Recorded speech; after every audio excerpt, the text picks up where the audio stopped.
Chapter 10. The Further Adventures of Toad. The front door of the hollow tree faced eastwards, so Toad was called at an early hour, partly by the bright sunlight streaming in on him, partly by the exceeding coldness of his toes, which made him dream that he was home in bed in his own handsome room with the Tudor window, on a cold winter's night, and his bedclothes had got up, grumbling and protesting that they couldn't stand the cold any longer, and had run downstairs to the kitchen fire to warm themselves, and he had followed on bare feet along miles and miles of icy stone-paved passages, arguing and beseeching them to be reasonable, who would probably have been aroused much earlier had he not slept for some weeks on straw over stone flags, and almost forgotten the friendly feeling of thick blankets pulled well up round the chin. Sitting up, he rubbed his eyes first and his complaining toes next, wondered for a moment where he was, looked round for familiar stone wall and little barred window, then, with a leap of the heart, remembered everything, his escape, his flight, his pursuit, remembered first and best thing of all that he was free. Free! The word and the thought alone were worth 50 blankets. He was warm from end to end as he thought of the jolly world outside, eagerly waiting for him to make his triumphal entrance, ready to serve him and play up to him, anxious to help him and to keep him company, as it always had been in days of old before misfortune fell upon him. He shook himself and combed the dry leaves out of his hair with his fingers, and his toilette complete, marched forth into the comfortable morning sun, cold but confident, hungry but hopeful, all nervous terrors of yesterday dispelled by rest and sleep and frank and heartening sunshine. He had the world all to himself that early summer morning. The dewy woodland, as he threaded it, was solitary and still. The green fields that succeeded the trees were his own to do with as he liked. The road itself, when he reached it, in that loneliness that was everywhere, seemed, like a stray dog, to be looking anxiously for company. Toad, however, was looking for something that could talk, and tell him clearly which way he ought to go. It is all very well when you have a light heart and a clear conscience and money in your pocket, and nobody scouring the country for you to drag you off to prison again, to follow where the road beckons and points, not caring whither. The practical Toad cared very much indeed, and he could have kicked the road for its helpless silence when every minute was of importance to him. The reserved rustic road was presently joined by a shy little brother in the shape of a canal, which took its hand and ambled along by its side in perfect confidence, but with the same tongue-tied, uncommunicative attitude towards strangers. "Bother them," said Toad to himself. "But anyhow, one thing's clear. They must both be coming from somewhere, and going to somewhere. You can't get over that, Toad, my boy." So he marched on patiently by the water's edge. Round a bend in the canal came plodding a solitary horse, stooping forward as if in anxious thought. From rope traces attached to his collar stretched a long line, taut, but dipping with his stride, and the further part of it dripping pearly drops. Toad let the horse pass, and stood waiting for what the fates were sending him. With a pleasant swirl of quiet water at its blunt bow, the barge slid up alongside of him, its gaily painted gunwales level with the towing path, its sole occupant a big, stout woman wearing a linen sunbonnet, one brawny arm laid along the tiller. "A nice morning, ma'am," she remarked to Toad as she drew up level with him. "I dare say it is, ma'am," responded Toad politely as he walked along the tow-path abreast of her. "I dare it is a nice morning to them that's not in sore trouble, like what I am. Here's my married daughter. She sends off to me post-haste to come to her at once. So off I comes, not knowing what may be happening or going to happen, but fearing the worst. as you will understand, ma'am, if you're a mother too. And I've left my business to look after itself. I'm in the washing and laundering line, you must know, ma'am. And I've left my young children to look after themselves, and a more mischievous and troublesome set of young imps doesn't exist, ma'am. And I've lost all my money, and lost my way, and as for what may be happening to my married daughter, why, I don't like to think of it, ma'am."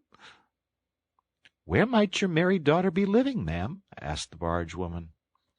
"She lives near to the river, ma'am," replied Toad, "close to a fine house called Toad Hall that's somewheres hereabouts in these parts. Perhaps you may have heard of it?" "Toad Hall? Why, I'm going that way myself," replied the barge woman. "This canal joins the river some miles further on, a little above Toad Hall, and then it's an easy walk.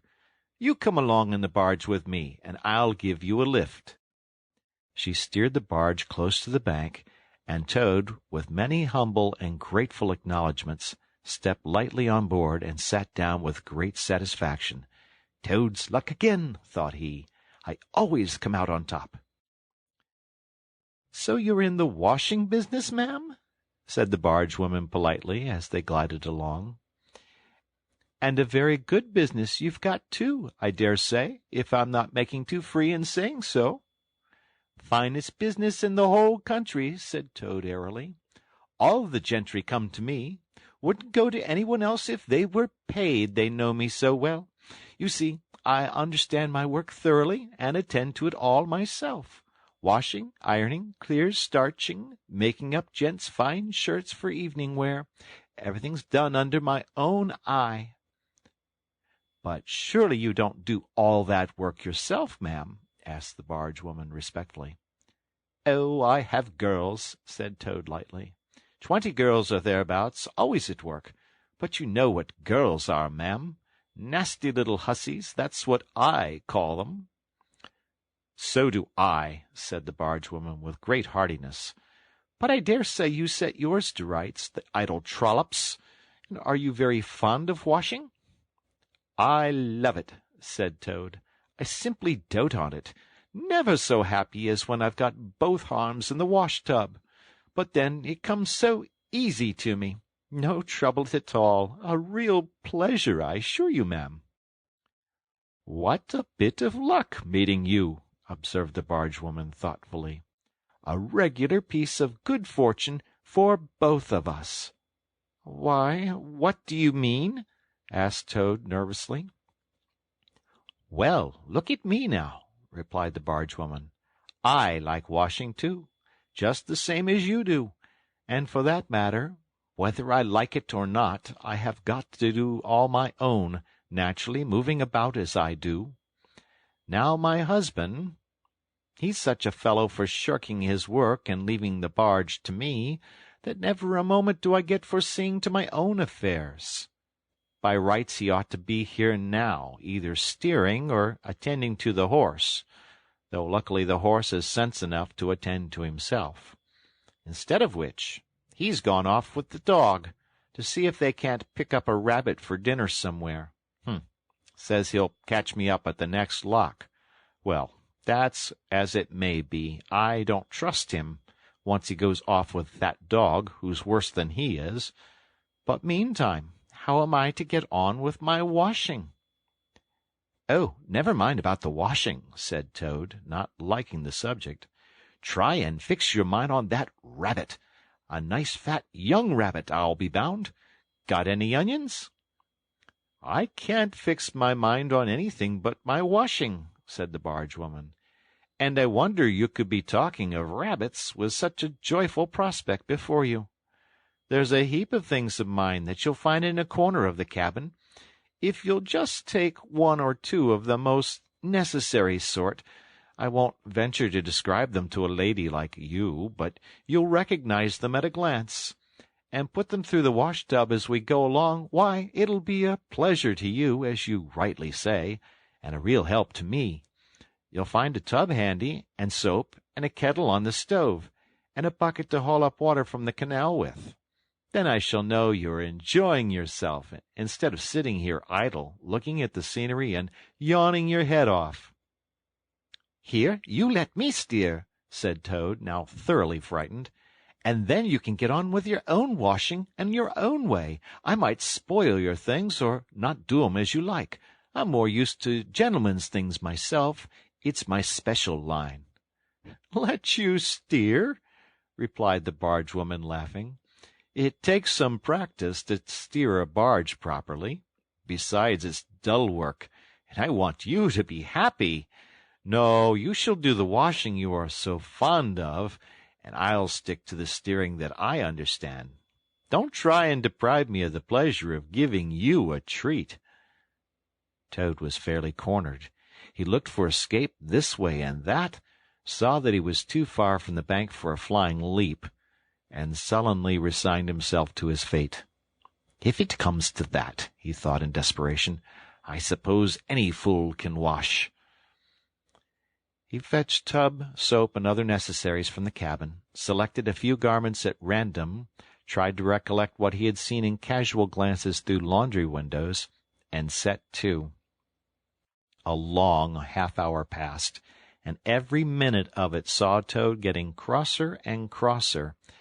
Nothing that he could do to the things seemed to please them or do them good. He tried coaxing, he tried slapping, he tried punching. They smiled back at him out of the tub, unconverted, happy in their original sin.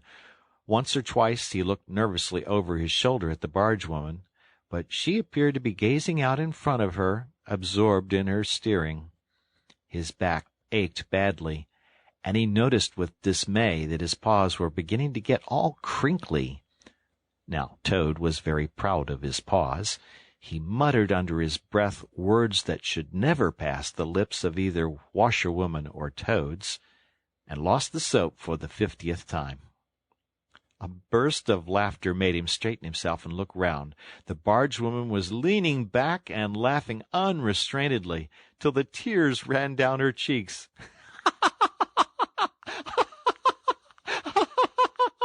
"I've been watching you all the time," she gasped. "I thought you must be a humbug all along, from the conceited way you talked. Pretty washerwoman you are. Never washed so much as a dishcloth in your life, I'll lay." Toad's temper, which had been simmering viciously for some time, now fairly boiled over, and he lost all control of himself. "You common, low-fat bargewoman," he shouted. "Don't you dare to talk to your betters like that. Washerwoman, indeed! I would have you to know that I am a Toad, a very well-known, respected, distinguished Toad. I may be under a bit of a cloud at present, but I will not be laughed at by a bargewoman." The woman moved nearer to him and peered under his bonnet keenly and closely. "Why, so you are!" she cried. "Well, I never! A horrid, nasty, crawly Toad! And in my nice, clean barge, too! Now that is a thing I will not have." She relinquished the tiller for a moment. One big mottled arm shot out and caught Toad by a foreleg, while the other gripped him fast by a hind leg. Then the world turned suddenly upside down. The barge seemed to flit lightly across the sky, the wind whistled in his ears, and Toad found himself flying through the air, revolving rapidly as he went. The water, when he eventually reached it with a loud splash, proved quite cold enough for his taste, though its chill was not sufficient to quell his proud spirit, or slake the heat of his furious temper. He rose to the surface spluttering, and when he had wiped the duckweed out of his eyes, the first thing he saw was the fat bargewoman looking back at him over the stern of the retreating barge and laughing. And he vowed, as he coughed and choked, to be even with her. He struck out for the shore, but the cotton gown greatly impeded his efforts, and when at length he touched land, he found it hard to climb up the steep bank unassisted. He had to take a minute or two's rest to recover his breath. Then, gathering his wet skirts well over his arms, He started to run after the barge as fast as his legs would carry him, wild with indignation, thirsting for revenge. The bargewoman was still laughing when he drew up level with her. "Put yourself through your mangle, washerwoman," she called out, "and iron your face and crimp it, and you'll pass for quite a decent-looking toad." Toad never paused to reply. Solid revenge was what he wanted, not cheap, windy, verbal triumphs, though he had a thing or two in his mind that he would have liked to say. He saw what he wanted ahead of him. Running swiftly on, he overtook the horse, unfastened the tow rope, and cast off, jumped lightly on the horse's back, and urged it to a gallop by kicking it vigorously in the sides. He steered for the open country, abandoning the tow-path, and swinging his steed down a rutty lane. Once he looked back, and saw that the barge had run aground on the other side of the canal, and the bargewoman was gesticulating wildly and shouting, "Stop! Stop! Stop!" "I've heard that sung before," said Toad, laughing, as he continued to spur his steed onward in its wild career. The barge horse was not capable of any very sustained effort, and its gallop soon subsided into a trot, and its trot into an easy walk. But Toad was quite contented with this, knowing that he at any rate was moving, and the barge was not. He had quite recovered his temper, now that he had done something he thought really clever, and he was satisfied to jog along quietly in the sun, steering his horse along byways and bridle paths, and trying to forget how very long it was since he had had a square meal, till the canal had been left very far behind him. He had traveled some miles, his horse and he was feeling drowsy in the hot sunshine, when the horse stopped, lowered his head, and began to nibble the grass. And Toad, waking up, just saved himself from falling off by an effort. He looked about him, and found he was on a wide common, dotted with patches of gorse and bramble as far as he could see. Near him stood a dingy gypsy caravan, and beside it a man was sitting on a bucket turned upside down, very busy smoking and staring into the wide world. A fire of sticks was burning near by, and over the fire hung an iron pot, and out of that pot came forth bubblings and gurglings, and a vague suggested steaminess. Also smells, warm, rich, and varied smells, that twined and twisted and wreathed themselves at last into one complete, voluptuous, perfect smell that seemed like the very soul of nature taking form and appearing to her children a true goddess, a mother of solace and comfort. Toad now knew well that he had not really been hungry before. What he had felt earlier in the day had been a mere trifling qualm. This was the real thing at last, and no mistake, and it would have to be dealt with speedily, too, or there will be trouble for somebody or something. He looked the gypsy over carefully, wondering vaguely whether it would be easier to fight him or to cajole him. So there he sat, and sniffed, and looked at the gypsy, and the gypsy sat and smoked, and looked at him. Presently the gypsy took his pipe out of his mouth, and remarked in a careless way, "Want to sell that there horse of yours?" Toad was taken completely aback. He did not know that gypsies were very fond of horse-stealing, and never missed an opportunity, and he had not reflected that caravans were always on the move and took a deal of drawing. It had not occurred to him to turn the horse into cash, but the gypsy's suggestion seemed to smooth the way towards the two things he wanted so badly, ready money and a solid breakfast. "What?" he said. "Me sell this beautiful young horse of mine? Oh, no, it's out of the question. Who's going to take the washing home to my customers every week? Besides, I'm too fond of him, and he simply dotes on me."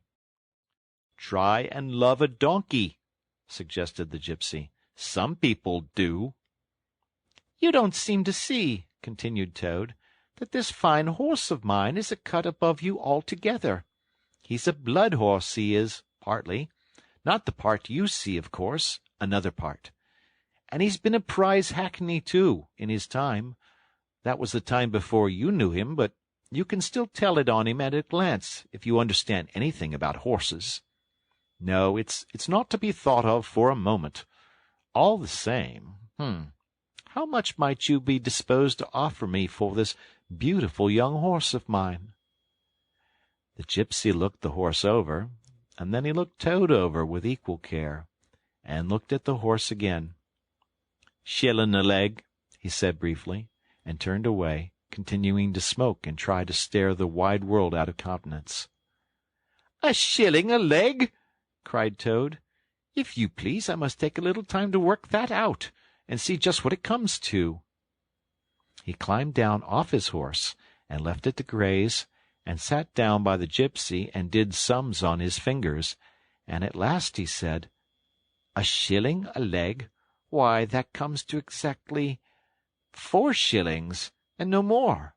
Oh, no, I could not think of accepting 4 shillings for this beautiful young horse of mine." "Well," said the gypsy, "I'll tell you what I will do. I'll make it 5 shillings, and that's 3 and 6pence more than the animal's worth, and that's my last word." Then Toad sat and pondered long and deeply, for he was hungry and quite penniless, and still some way, he knew not how far, from home, and enemies might still be looking for him. To one in such a situation, 5 shillings may very well appear a large sum of money.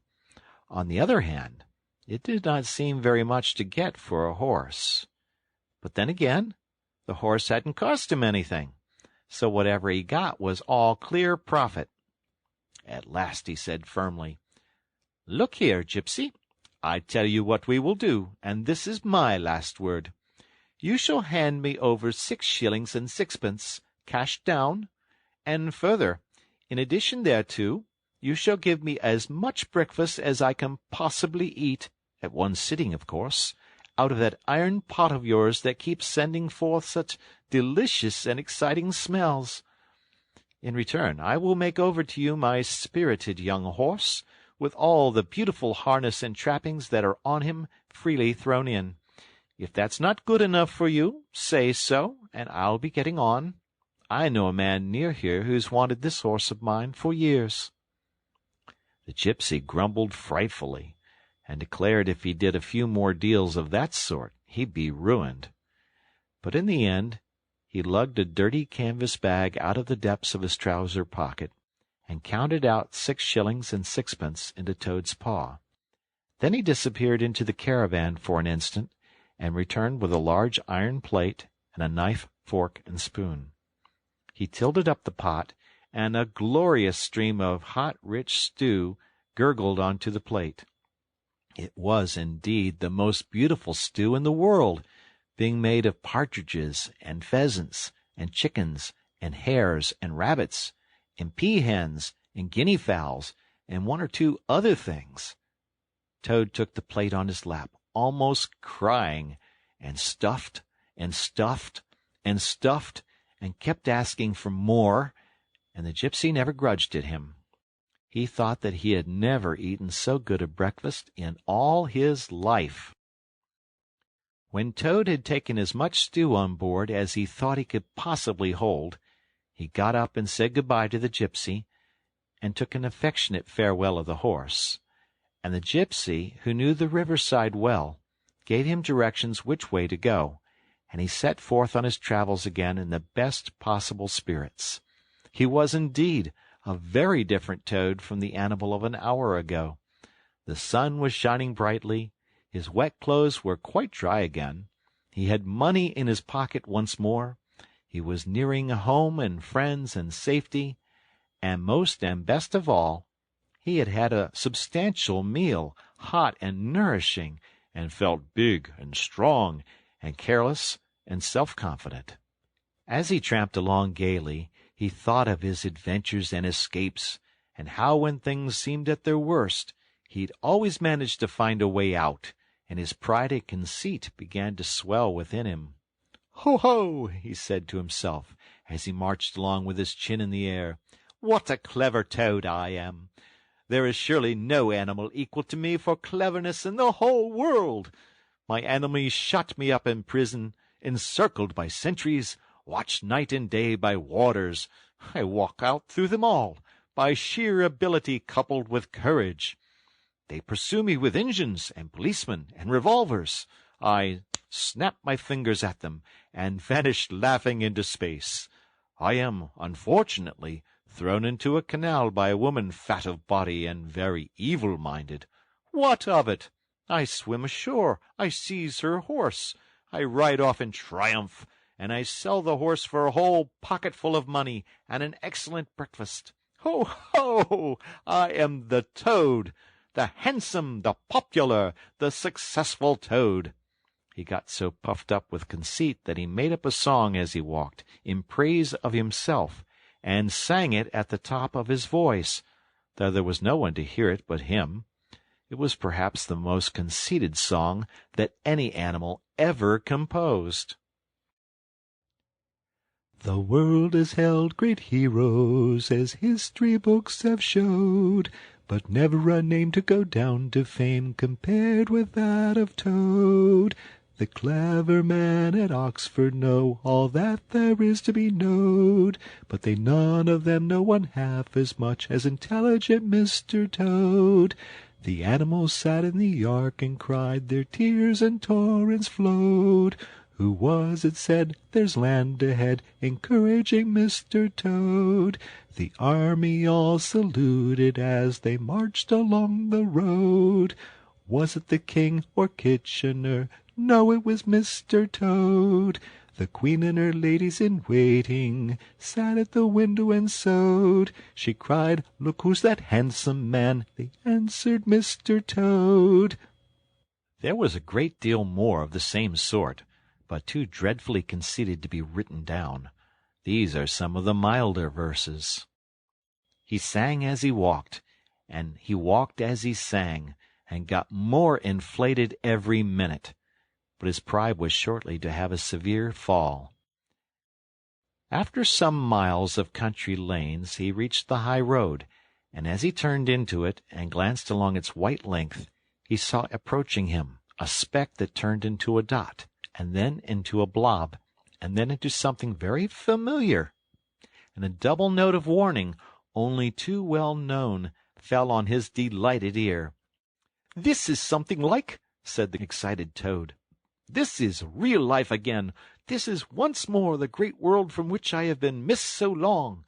I will hail them, my brothers of the wheel, and pitch them a yarn of the sort that has been so successful hitherto, and they will give me a lift, of course, and then I will talk to them some more, and perhaps, with luck, it may even end up in my driving up to Toad Hall in a motor car. That will be one in the eye for Badger." He stepped confidently out into the road to hail the motor car, which came along at an easy pace, slowing down as it neared the lane, when suddenly he became very pale. His heart turned to water. His knees shook and yielded under him, and he doubled up and collapsed with a sickening pain in his interior. And well he might, the unhappy animal, for the approaching car was the very one he had stolen out of the yard of the Red Lion Hotel on that fatal day when all his troubles began. And the people in it were the very same people he had sat and watched at luncheon in the coffee-room. He sank down in a shabby, miserable heap in the road, murmuring to himself in his despair, "It's all up. It's all over now. Chains and policemen again. Prison again. Dry bread and water again. Oh, what a fool I've been! What did I want to go strutting about the country for, singing conceited songs, and hailing people in broad day on the high road, instead of hiding till nightfall and slipping home quietly by back ways? Oh, hapless Toad! Oh, ill-fated animal!" The terrible motor-car drew slowly nearer and nearer, till at last he heard it stop just short of him. Two gentlemen got out and walked round the trembling heap of crumpled misery lying in the road, and one of them said, "Oh dear, this is very sad. Here is a poor old thing, a washerwoman apparently, who has fainted in the road. Perhaps she is overcome by the heat, poor creature. Possibly she has not had any food today. Let us lift her into the car and take her to the nearest village, where doubtless she has friends." They tenderly lifted Toad into the motor car and propped him up with soft cushions and proceeded on their way. When Toad heard them talk in so kind and sympathetic a way, he knew that he was not recognized, and his courage began to revive, and he cautiously opened first one eye and then the other. "Look," said one of the gentlemen, "she's feeling better already. The fresh air is doing her good. How do you feel now, ma'am?" "Thank you kindly, sir," said Toad in a feeble voice. "I'm feeling a great deal better." "That's right," said the gentleman. "Now keep quite still, and above all, don't try to talk." "I won't," said Toad. "I was only thinking if I might sit on the front seat there, beside the driver, where I could get the fresh air full in my face, I should soon be all right again." "What a very sensible woman," said the gentleman. "Of course you shall." So they carefully helped Toad into the front seat beside the driver, and on they went again. Toad was almost beside himself by now. He sat up, looked about him, and tried to beat down the tremors, the yearnings, the old cravings that rose up and beset him and took possession of him entirely. "It is fate," he said to himself. "Why strive? Why struggle?" And he turned to the driver at his side.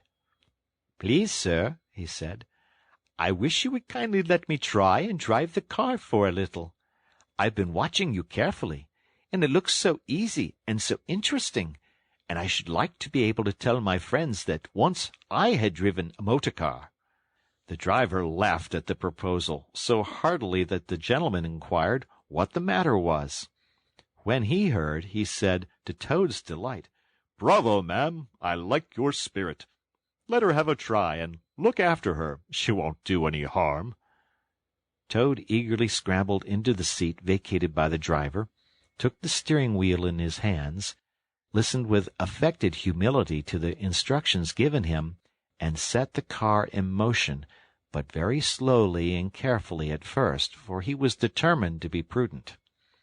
The gentlemen behind clapped their hands and applauded, and Toad heard them saying, "How well she does it! Fancy a washerwoman driving a car as well as that, the first time!" Toad went a little faster, then faster still, and faster. He heard the gentleman call out warningly, "Be careful, washerwoman!" and this annoyed him, and he began to lose his head. The driver tried to interfere, but he pinned him down in his seat with one elbow and put on full speed.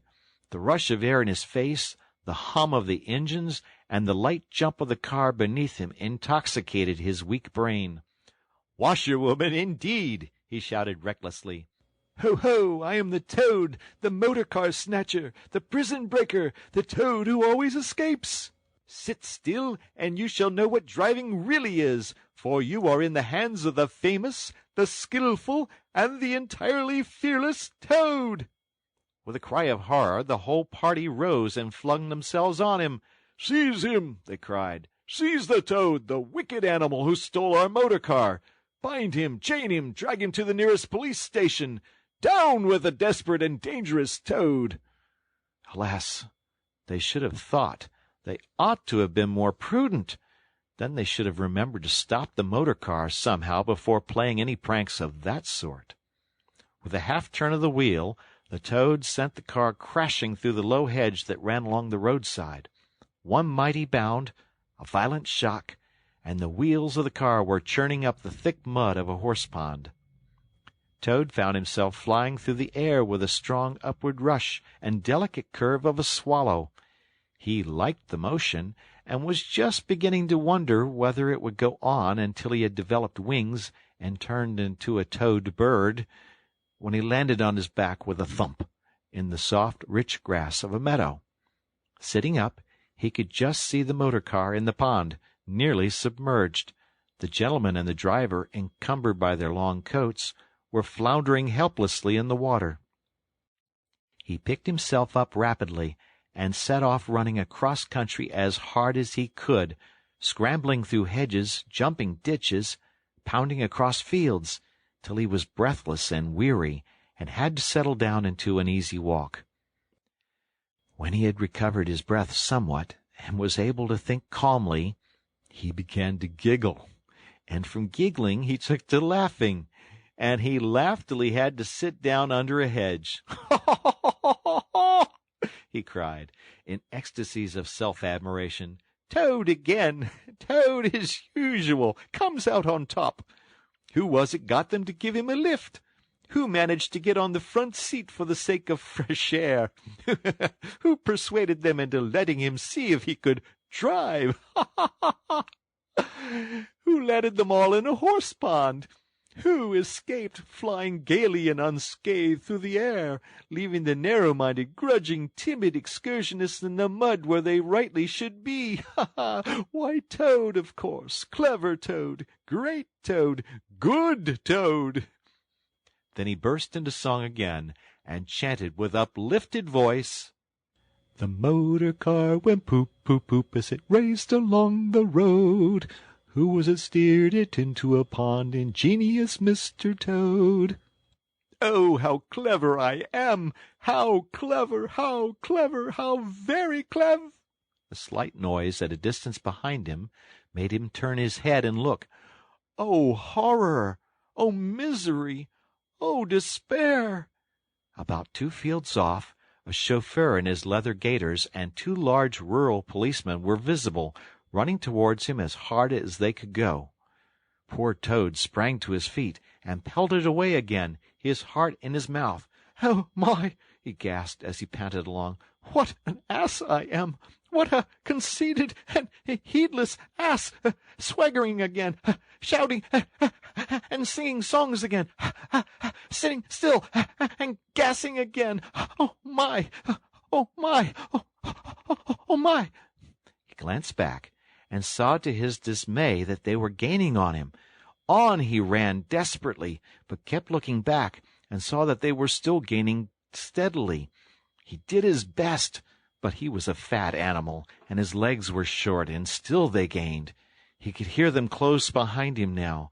Ceasing to heed where he was going, he struggled on blindly and wildly, looking back over his shoulder at the now triumphant enemy, when suddenly the earth failed under his feet. He grasped at the air, and splash! He found himself head over ears in deep water, rapid water, water that bore him along with a force he could not contend with, and he knew that in his blind panic he had run straight into the river. He rose to the surface and tried to grasp the reeds and the rushes that grew along the water's edge, close under the bank. But the stream was so strong that it tore them out of his hands. "Oh, my!" gasped poor Toad. "If ever I steal a motor car again, if I ever sing another conceited song—" Then down he went, and came up breathless and spluttering. Presently he saw that he was approaching a big dark hole in the bank, just above his head, and as the stream bore him past, he reached up with a paw and caught hold of the edge and held on. Then slowly and with difficulty he drew himself up out of the water, till at last he was able to rest his elbows on the edge of the hole. There he remained for some minutes, puffing and panting, for he was quite exhausted. As he sighed and blew and stared before him into the dark hole, some bright small thing shone and twinkled in its depths, moving towards him. As it approached, a face grew up gradually around it, and it was a familiar face, brown and small with whiskers, grave and round with neat ears and